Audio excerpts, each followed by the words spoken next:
Hey, and welcome to episode 19 of Think Like a Hacker. We've got an awesome show for you today. We have an interview with Brad Haas where he chats about a service vulnerability that affected 4 hosting companies, a wave of SIM porting attacks that hit cryptocurrency users and how those affect your two-factor authentication, NGINX vulnerabilities, and a lot more. Let's get started.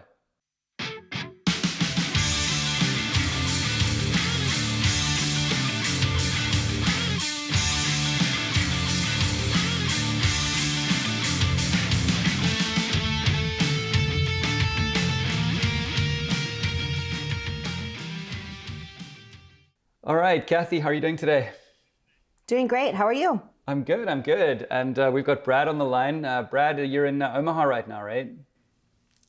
Yeah, that's right. Yeah, cool. And we're doing an experiment. We're doing a phone interview with you for the first time today, and I'm using a new device over here. So hopefully nothing explodes. But I literally have the empty box for this thing lying next to me. So we'll see how it works out. So Brad, this was a lot of research. I guess why don't we start off by chatting about which hosting companies this affected? Yeah, we highlighted 4 hosting brands. They're all owned by the same parent company, and those brands were iPage, Fat Cow, NetFirms, and PowWeb. And they all share kind of the same platform, the same technology, and we don't know how the attackers might have stumbled on this problem, but I think they figured out that they could use it across each of the different brands operating on the same platform. Okay. And what were the attackers doing exactly? What were the users on these platforms seeing? What the users saw was basically out of nowhere, with no warning and no other signs of any kind of suspicious activity. They just saw a notification that an administrator had logged into their WordPress site. That is, if they were running Wordfence, they would just get a notification of administrator login of a user that should not have existed. In most of the cases, the attackers used the same username, which for some reason was badminton, like sports.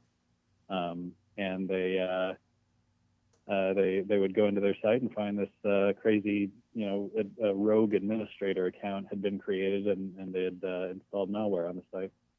So just to clarify for our listeners and our viewers, a service vulnerability is a term that we use to describe a vulnerability in hosting company infrastructure or permissions, where your WordPress website can be in good shape. You know, you've updated all of your plugins and so on, and attackers are able to use a security issue in the hosting platform to basically break into your site.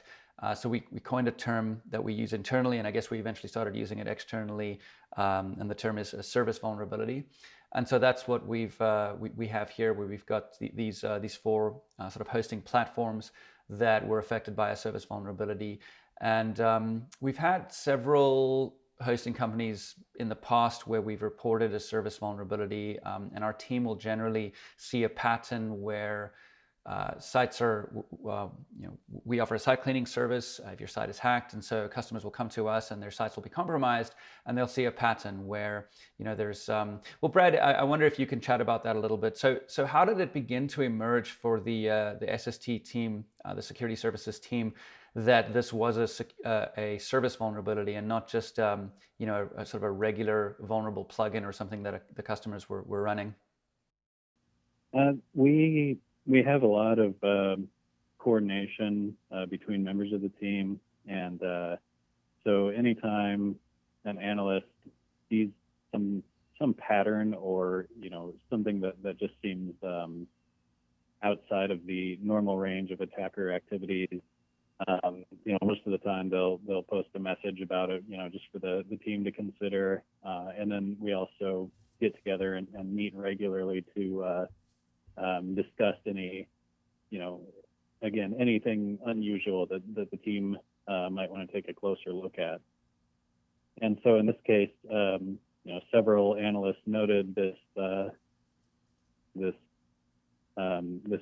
round of attacks going on with no apparent explanation and the same administrator account showing up with the same weird username. And they started to put together, once we started sharing that information, we could see that the common thread was that all the sites were hosted on these same, the same set of companies using the same platform under different brands. Okay, and I guess you're seeing diverse sites that are running a range of different things. There's no common plugin or anything that they're running, no out-of-date plugin or no other vulnerability. And were you seeing commonalities in the host infrastructure, the way these hosts had set things up? Yeah, that's right. All the sites, as far as we could tell, they were in good shape. And the other thing that kind of led us to investigate this deeper was that, in a lot of these cases, we would conduct the cleanup, go through our investigation, and, we didn't find any problems like vulnerable plugins or, weak passwords or anything like that. And we would, go through our whole routine of making sure that all the passwords were strong, they were all changed, and that the site was as secure as possible. And then the same thing would happen again. And having established a good baseline, we would investigate it again, but there was still just no evidence and no signs of any problems across these different sites. So we started to have an idea of what was happening. We've seen this kind of vulnerability before in other hosting platforms. So we started to take a closer look at it, and it took quite a while. It didn't take a long time, but it took a lot of work to figure out how the attackers might be doing it. But we started looking at ways that or possible avenues of attack on these platforms, and pretty quickly found that they used a shared file system. So we kind of hypothesized that the attackers had to have some way to use one compromised site to read files out of a different one. Okay, all right. And so I think they were using NFS as a shared file system, and you said that the attackers would break into one site or compromise one site, and from there they could move laterally and compromise other sites. Is that right? Yeah, that's right. That was our working hypothesis, and so what we ended up doing is that we tried to put ourselves into the attacker's shoes and figure out what they might be doing. And so we ended up registering a new account for ourselves at the on one of the affected platforms, and we kind of we tried to emulate what a hacker might do once they took over a site, and so we could see what they could see and kind of explore the system that way. And eventually that led us to discover a set of problems that could lead to these compromises. And so you've done a sort of a deep technical dive in the blog post that describes exactly how the vulnerability worked and so on. And these hosting companies that were affected, it was iPage, Fat Cow, Powell Web, and NetFirms. And these are all companies that are owned by EIG, or the Endurance International Group. And my understanding is that Endurance was kind of awesome in terms of their responsiveness when it came to fixing this once we notified them. Is that right?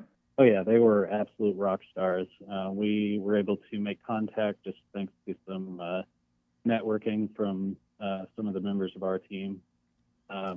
So I reached out. I let them know, that I had discovered a problem and I was working on the report for them, and they replied right away.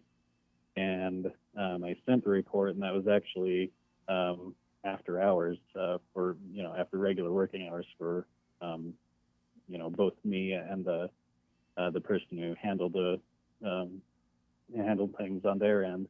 And still they replied. So they were taking it seriously. They weren't kicking the can down the road or trying to stall or anything. They just right away started working with us, and took the necessary measures to first kind of temporarily patch this problem and then fix it, properly in the next couple of weeks. Yeah, no, that's great. And my experience with the folks at the various endurance companies is that they're really cool. We did an interview with Dave Ryan a few weeks ago. Kerry and I hung out with him in Orange County and had a beer afterwards. And Dave's a great guy. There's Mike Hansen over at Bluehost as well, which is of course a EIG company, and we see him regularly at WordCamps and so on. So yeah, we have friends at their various kind of brands and at Endurance, and they're a good crowd. And it's really great to collaborate with a company like that on this when they're so responsive. And I guess what's interesting here, Kathy, is our interests are aligned, right? Because on the one hand, we're fixing customers that have security issues. We're cleaning their sites via our site cleaning service and so on. But we don't want those customers to continue to get reinfected, right? Exactly. So and our friends over at Endurance and these various hosting companies that they own also want to make sure that their customer sites are safe. So there's definitely an interest in working together to solve these problems. Yeah, for sure. So Brad, I guess there's not a whole heck of a lot a customer can do about this other than constant communication from our team, letting them know that there may be a service vulnerability or something like that until this gets resolved. I mean, is there anything that customers can do to mitigate this, or is it kind of up to the host to fix things? With this type of problem, there may be a workaround. You can maybe change file permissions on your sensitive files, but that's not a bulletproof solution. So generally, it is just completely up to the hosting company to fix the problem. Yeah, no, for sure. Well, cool. So this is completely fixed now, isn't it? As of when? It was within a week of my report, I believe. They had hot fixes deployed, and then 2 weeks later, they confirmed that they fixed the problem at kind of a root level. And okay. I tested my proof of concept, exploits both times, and they once the fixes were in place, the proof of concept didn't work anymore. And as far as I know, we have not had any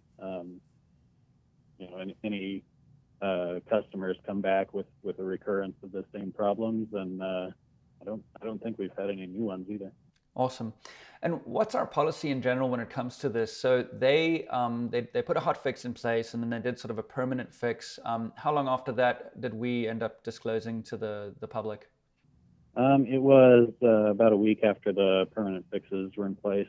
I think we, as a policy, we would hold off our public announcement until they had fixes working. We're not out to get them or to embarrass them or anything like that. And like you were saying, we want customers to be protected, as our top priority. So we definitely want to work with them and give them time to, do whatever they need to do and test their fixes and not try to rush anything out the door. So we gave them plenty of time, and then made sure that they were comfortable with it before we published. Yeah, no, that's awesome. Cool. All right. Well, thank you very much, Brad. I think that's really informative. And again, the blog post that Brad published recently. When did that go out? When was that blog post published, Brad? Monday. Actually, I think it was Monday. Yeah. Okay. So I guess that was yesterday. It feels like a lot has happened between then and now. But yeah. So the blog post that Brad published yesterday on Monday does a much sort of deeper technical dive on what the specific issue was here. So if you are a host and you want to kind of see if you have any of these security issues, then definitely dive into that. And Brad, this is an amazing piece of research. So congrats yet again on publishing awesome research on our blog. And thanks very much for the chat. Thank you. Yeah, really interesting conversation with Brad there, Kathy. I love that our team works together and is able to identify these service vulnerabilities and then work with the hosting companies to get them resolved pretty quickly, huh? Definitely. It was great to hear that they discovered what was going on and were able to be of service and help the guys over at Endurance find out what was going on so they could lock things down better. Yeah, for sure. So we'll include a link to the full research from Brad in the show notes, and it's worth a read, especially if you are on an ops team at a hosting company. I think you'll really enjoy it. They don't hold back on the technical details, so I think you'll enjoy reading that. So we have a bit of an announcement today, and I guess you wanna take it away, Kathy? Definitely, sure. So we have a new plugin, the Wordfence Login Security plugin, and we announced this on our blog today. Those of us who are using Wordfence and have used Wordfence for a while probably have noticed that we have a new feature that we rolled out to the standard Wordfence plugin, where we took the login security aspect with two-factor authentication and made that available for free to anyone using the free plugin. Previously, 2FA had been a premium-only feature. We really revamped the entire 2FA feature that is part of Wordfence. We made the SMS part of Wordfence login two-factor authentication, we made that legacy. So if you had been using Wordfence for a while and were very comfortable with the SMS login, that is something that you can still use, but given the amount of research happening with two-factor authentication, we're encouraging everyone to move over to authenticator-based 2FA. And the new plugin that we've released also has this feature as well. So it is a completely standalone plugin dedicated to just login security. We have a number of users who, for various reasons, whether they have an enterprise setup and they can't use the standard Wordfence plugin, they may have the need for login security, but can't use the firewall and the malware scanner and are using other solutions in that regard. This is an awesome plugin that they can use to add to their overall security. It's completely free. And the two-factor authentication is using that time-based one-time number that like Google Authenticator would provide. And it is not vulnerable to the SMS SIM porting attacks that we've been seeing talked about lately. It also has XML RPC protection for brute force attacks and reCAPTCHA protection to protect the login page from bot-driven brute force credential stuffing attacks. So this new plugin can be used, if you're using Wordfence, you don't need to use this plugin because that feature is fully integrated into Wordfence. But if for some reason you're using enterprise level firewall type of solutions or require a login solution that is separate, this is a great solution. Have you tried it out, Mark? I have, and it's absolutely awesome. And I got to tell you, there are two attacks that this protects against that absolutely terrify me. And one of them, it happened in a very real way. And I mentioned this a little while ago on the show, but we run Wordfence ourselves, and we also have a incident response team and a director of information security, and we've really put a lot of energy and effort into locking down our systems, monitoring our systems, doing things like configuration management and so on. I mean, I feel like we're in a very good place in terms of our security posture. We saw an attack come in, probably about 8 months ago now, where an attacker was using a huge pool of IP addresses. It was 250,000 IPs, more than that actually, and they were making a very low number of guesses from each IP, and it was a credential stuffing attack. So they were using breached credentials to try to access accounts on wordfence.com. Now, we're a fairly, we have a popular product, and we have a very large user accounts database. I don't think I'm going to throw a specific number out, but it's very big. So the likelihood of someone with not necessarily an administrator account, but with a regular user account who has reused a password and an email address, in other words, credentials that they used somewhere else, like Reddit or wherever, LinkedIn or something like that, is very high.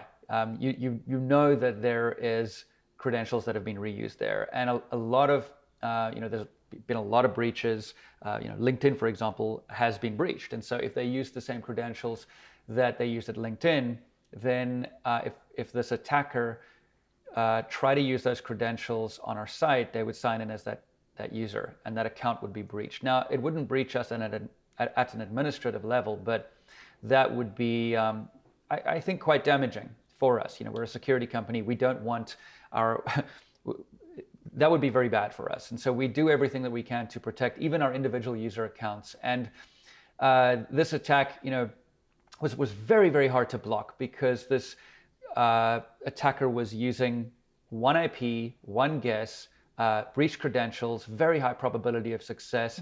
Sure, you block that IP, they move on to the next one, and they cycle through 250,000 IPs using 250,000 unique breach credentials, trying to sign into our site. And there was actually, we were kind of in this weird situation where our hands were tied. Like we couldn't do anything about this. And of course, this attack is automated, because you don't have an individual sitting at a keyboard trying 250,000 login guesses. And so one of the ways that we came up to protect against this specific kind of attack, this very sophisticated credential stuffing attack, is by using a CAPTCHA. And it sounds, almost silly, because it's just a CAPTCHA. What's that going to do? But it means that a human being has to make every one of those guesses. So now you're forcing this attacker to sit at a machine, make a guess. Obviously, they have to get past the CAPTCHA. And once they've made that guess, they have to change their IP address. Whereas if you're able to script it, you can easily distribute your attack across 250,000 IP addresses, but you're not going to get past the CAPTCHA, which adds a significant amount of difficulty in terms of this attack.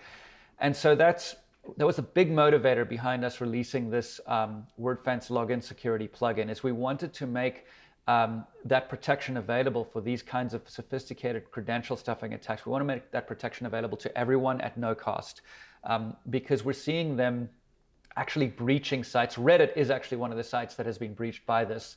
Again, not administrator accounts, regular user accounts, but those user accounts have been compromised using a credential stuffing attack and a large pool of IP addresses with very low frequency guesses.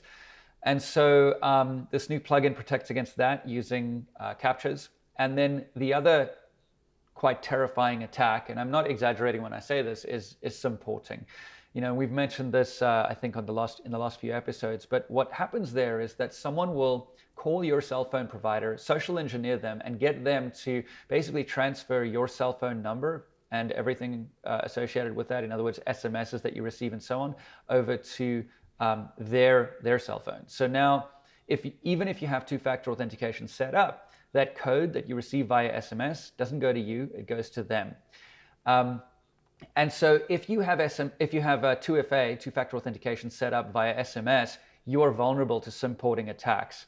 And we've seen some major breaches or compromises using SIM porting attacks. I think, Kathy, was it 2 weeks ago, we reported on someone having $100,000 worth of cryptocurrency stolen from them. It was an individual, and obviously, he's not a billionaire or anything like that. It's a lot of money to them, and they had that stolen because an attacker used exactly this technique to compromise the two-factor authentication this person had set up. They SIM ported that person's cell phone, received the 2FA code via SMS, and they were able to sign in as that person.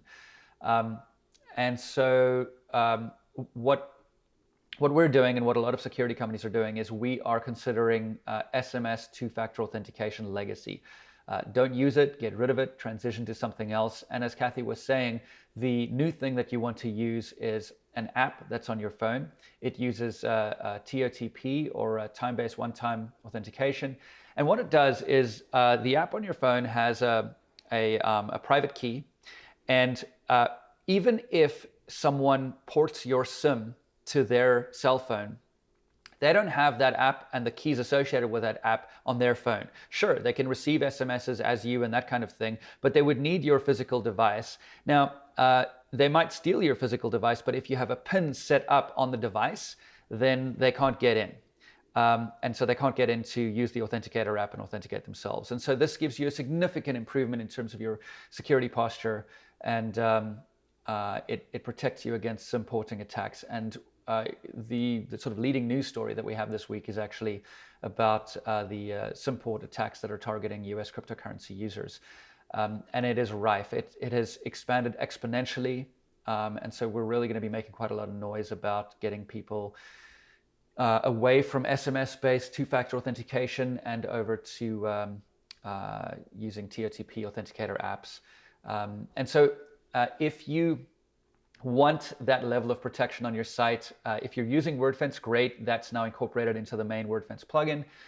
If you're not using Wordfence, or you're unable to use it, or you don't want to use it because perhaps you're using a different firewall solution and you've got a different malware scanner that you're using, that's okay. Just install the Wordfence Login Security plugin, and you will have TOTP-based 2FA, or two-factor authentication, which will protect you against SIM porting attacks, and you will also have a captcha that protects your login page from bot-driven brute force credential stuffing attacks, and we use Google's reCAPTCHA, which is very sophisticated and does an excellent job of protecting against those kinds of attacks. So I'm pretty excited about this, Kathy, and you know, I love that we're giving this away for free to the community. Yeah, I think it's great. And the great thing about the CAPTCHA that Google offers that integrates with this plugin is that it's not intrusive. So the reCAPTCHA 3 has a method of detecting human interaction with the site. And so it's not like you're putting extra burdens on your users who are maybe logging into the site. It's very unobtrusive while still providing that level of protection that you want. Yeah, I think reCAPTCHA 2 was the sort of pick the images with the traffic lights in them, or that kind of thing. And reCAPTCHA 3 is actually invisible, so you get that protection without interfering with your user login flow, which is awesome. And so we'll post the announcement in the show notes, and we'll post a link to where you can get the plugin. And as usual, it is available in the WordPress plugin repository. It is licensed under the GPL, it's freely available, and if you want to, grab the source code, play with it, look at it, you can see what the guys have done, how they've implemented things, and so on. But go ahead and deploy this on your site. And yeah, in terms of next steps, you know, we're listening to the user community. We've gotten a few suggestions already, and you know, we'll keep an ear to the ground. But this has been through a very robust QA process. Our engineering team did a great job of developing it, and then Ram and Matt Rusnak and our QA team pounded the heck out of this thing, and we did a kind of a security audit on it as well. So I think it's going to set the standard for two-factor authentication for WordPress, and yeah, highly recommend installing it. So yeah, all right. So as I mentioned, I guess a wave of SIM port attacks have been hitting cryptocurrency users, and I think Catalin covered this on ZDNet, didn't he, Kathy? Yeah, this well, it's been in the news for the past few weeks. But the article was posted yesterday on ZDNet that basically kind of aggregated a number of different comments that have been posted on Twitter from members of the cryptocurrency community reporting that they have been under attack. And apparently Catalin also spoke to a number of the victims over the weekend, some of them saying, you know, that they had lost funds, and others were talking about how they had switched to different security in order to protect their cryptocurrency instead of SMS-based 2FA, but they still were seeing these types of attacks happening. So it appears to be a coordinated wave of attacks. It's very similar to another story that we reported a few weeks ago with a group called The Community who were involved in this, and they had netted $2.4 million in cryptocurrency, and we reported that on a previous episode. So the one article we talked about last week, we walked through one user's experience of what they were seeing and what was happening with the attack, what the attacker was actually doing, what the end user, the victim, was seeing at the time, and then what the end user should have responded to, or the elevated threat level that they should have felt when these events were like showing up, like not having cell service and then not being able to log into their Gmail account. So this one user wrote this up, and it was really illustrative of one, how we make excuses for security events when they happen, but also what happens in one of these attacks so that we can be aware of what's happening, when we're experiencing something going on with our cell phone or our email, that there may be something larger happening. One user on Twitter said that mobile service providers are apparently not equipped to handle matters of personal security. People were reporting problems not only on T-Mobile but also AT&T accounts. So it wasn't just like one provider that was having problems. It seems to be much more widespread than this.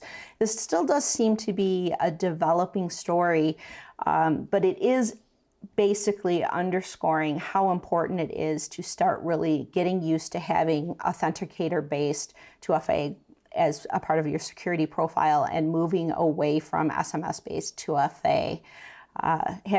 Have you moved all of your? After I started reading all of this stuff last week, I actually went through and audited all of my accounts and moved everything that was still on SMS-based authentication over to 2FA. I don't think I have anything left on SMS anymore. Have you done that, Mark? You're probably way ahead of me on that game. Yeah, I think I've done most of it. I do want to go through with Kerry and do a sort of a full audit of everything, business and personal, but yeah, it makes sense to me that the SIM porting attacks are going after cryptocurrency users or owners first, because it's kind of the juiciest target, right? Just go straight for the cash and go for cash that is essentially untraceable. It's cryptocurrency, so you can just move it into your own wallet. Your wallet is anonymous, assuming you've got decent OPSEC, and you're done. You have the cash. Or at least you have the crypto cash. And so I think that this is sort of a leading indicator for other attacks that we're going to see. I think the cryptocurrency community has probably, this has probably really alerted them to the need to lock down their accounts, and security has probably increased significantly among that user base. And so the next users will be, maybe users of some service like Reddit or something like that, where there's value in social media profiles or something like that. But yeah, it makes sense that this is a leading indicator of these kinds of compromises. Yeah, one user that Catalan interviewed actually said that they had moved to different types of security. They didn't have SMS, but because some of their social accounts, for example, like Instagram, they still had on SMS based, and they were able to reset the password for that. And then Telegram, I think, was another one where they were then hacked into those accounts and then started asking for donations of cryptocurrency to accounts that did not belong to the social account owner. So yeah, there's definitely probably going to be other services that are going to quickly see. I mean, this is so alarming. I think other services will quickly move towards the away from SMS and towards the time-based authenticator codes. The thing that is interesting to me is that there's so many, standard banks that are still using SMS-based authentication and don't or even secret question authentication as their two-factor, and are not moving towards authenticator-based. And I think our standard banking system needs to kind of get with the program. Yeah, agreed. Yeah, so we'll see how this progresses, but we're trying to help the WordPress community get ahead of the game by making time-based one-time passwords available to them for free in the new plugin. And ultimately, this once they kind of go through the juicy targets like the cryptocurrency users, the banking users, users that are on legacy banking systems where wire transfer is using SMS-based. 2FA and so on, they're going to start hitting WordPress sites, and potentially the higher traffic sites with a larger user bases and so on, and compromising those also with SIM porting attacks. So yeah, to circle back to SIM porting attacks and getting away from SMS-based two-factor authentication, this is why we have released this plugin for free to the community, where you can switch to TOTP time-based one-time passwords for two-factor authentication, which protects you against importing attacks. This is hitting the cryptocurrency community right now. It's going to probably expand to the banking community, once they've kind of churned through the cryptocurrency population, and those folks have locked down their accounts, and ultimately those attackers will transition to WordPress and probably go after the larger WordPress installations or the more popular sites or sites that rank better on the search engines, and will potentially target those sites with some porting attacks. And so definitely get ahead of this and install TOTP-based 2FA and protect yourself. Yeah, so in other news, almost 100,000 Australians' private details were exposed in an attack on Westpac's PayID. And this story caught my attention because of the nature of the attack here. So what happened here is the private details of almost 100,000 Australian bank customers have been exposed in an attack on the real-time payment system platform PayID. The platform allows the instant transfer of money between banks using either a mobile number or an email address. PayID operates kind of like a telephone book, allowing anyone to type in a mobile number or an email address and have it confirm the name of the corresponding account holder. And I think it was back in 2018, someone actually warned PayID and the Australian government that this is potentially vulnerable to attack because anyone can guess phone numbers and get the name of an individual and potentially some other data. And that has actually now happened. So what happened is the attacker made 600,000 lookups from 7 compromised accounts. This resulted in 98,000 successful lookups where they actually got the data of customers by simply entering their phone number. And of course, PayID have provided this as a convenience. You can just enter a phone number, verify that the person that you're sending payment to actually is the person you think you're sending payment to, and then go ahead with your transaction. But this is being used to actually get data on people just using phone numbers, and this is and one of the reasons I included this story is because this is what we call an enumeration attack, and we've seen several of these, and I think that it's important for developers to be aware of this kind of attack. So the most basic form of an enumeration attack is where, let's say you've got a web application that has a URL and there's a query string in the URL where it says ID equals 103. And so maybe that's a record that you're looking at and you're like, well, what if I try to access ID equals 104? And you put that in and you're able to access data that you perhaps shouldn't otherwise have access to. If you're a developer writing, say, a WordPress plugin, you definitely want to be aware of enumeration attacks and test your code and your application from an attacker's perspective. In other words, think like a hacker, the name of this podcast, to ensure that you're not vulnerable to this. But that's exactly what happened here. The attackers, again, they made 600,000 lookups and they had 98,000 successful lookups. So that's how many records they were able to steal. And what they did is they used phone numbers that are in high density ranges in Australia to give themselves the highest probability of success. And they only used 7 compromised accounts. So, that's a little bit less than 100,000 lookups per account. So you'd think that the application could throttle the volume of lookups per account.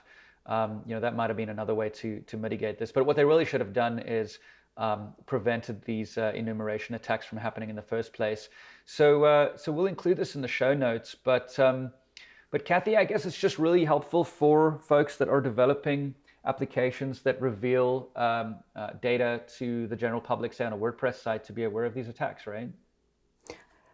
Sure, definitely. It's important to understand if you have data and you think that it is, just because data is up there and is up on your site and you are only making it accessible through a link and only one person should be able to see that link, but there's a number on that query string. If you change that number, what does that do? And to really understand that any data, if you are not protecting data by actually saying this is protected and just like leaving it open and thinking that, well, nobody's ever going to try this, that someone's eventually going to try this, and all data, if it's accessible, is going to get poked at.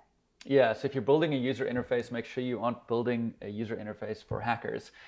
Yeah. But yeah, so breach breach of the week. I guess that's breach one, and breach two. It sounds like Quest Diagnostics is having a rough time, eh? Yeah, so billing details for almost 12 million Quest Diagnostics clients was exposed. This was not actually Quest that had the breach, but a company known as American Medical Collection Agency, which is a subcontractor to Quest Diagnostics, had that breach. And personal information, financial data, social security numbers, which of course is all personally identifiable information and needs to be handled with the utmost of care, medical information, but laboratory test results was not part of the breach. So all of this information was accessible. The information the AMCA was providing billing collection services, and that's a cat walking in front of me. Thank you. Sven decided to jump on the table and make his presence known. Awesome. Cat co-starring. Yeah, it's usually the dog. Today, it's the cat. So this story was actually, Quest did not disclose this publicly to customers in any way that we can find out, but this information was a part of an SEC filing. Quest reported this information to the SEC, which if you have any kind of public trading happening on Wall Street, and you have a breach, that breach needs to be disclosed to the SEC. And we can't find any information. I've been poking around trying to find out if customers had received any notification, but the priority seemed to be that they were notifying regulatory authorities rather than taking care of customers. But still poking at this, and the story I think was just posted today on Bleeping Computer, so I'm still poking around to see if I can find out more. Yeah, it's really weird that they have not notified their customers yet, as far as we know. And the first sort of entities that they notified were SEC and regulatory authorities. And you'd think that the customers might get priority as well. But I guess they're finding out now via this SEC notification, which is unfortunate. And I think this might turn out to be a very big deal because Quest, if I'm not mistaken, Quest and LabCorp are the two largest sort of lab testing or pathology labs in the United States. Don't quote me on that, but I think I might be right about that. And Quest is huge. And They are huge. the data here is obviously the normal PII, but it includes social security numbers. And it the article on Bleeping Computer, which is great, by the way, so congrats to them for covering this, but the data includes medical information, but not lab test results. So, oh yay, my lab test results aren't in there, but my medical information is. This is going to be a very big deal because under HIPAA, I was interviewing Andy the other day, our trauma surgeon friend, and Yes. he was saying that under HIPAA there are some severe penalties for data breaches.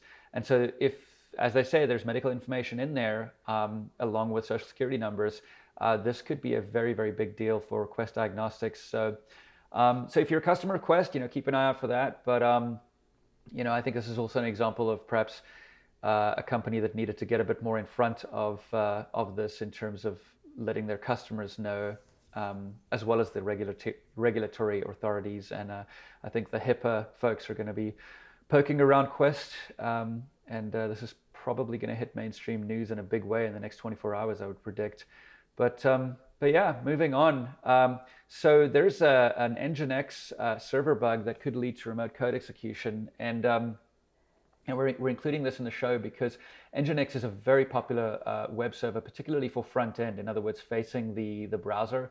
A very popular configuration will be to put NGINX right at the sort of public-facing side of your infrastructure, and then have Apache web server or something else behind that, because NGINX is very good at handling a huge number of concurrent connections with very little CPU usage and very little memory usage. And so a lot of hosting companies and a lot of individuals have NGINX facing the open web. And there are two vulnerabilities that were reported by Alyssa Essage. Alyssa, I'm sorry if I'm butchering your last name, but very nice work there. The two vulnerabilities are an array overflow and an integer overflow. The array overflow was actually patched in the 0.3.2 release of NGINX, and the integer overflow has not been patched yet. It will be fixed in 0.3.3.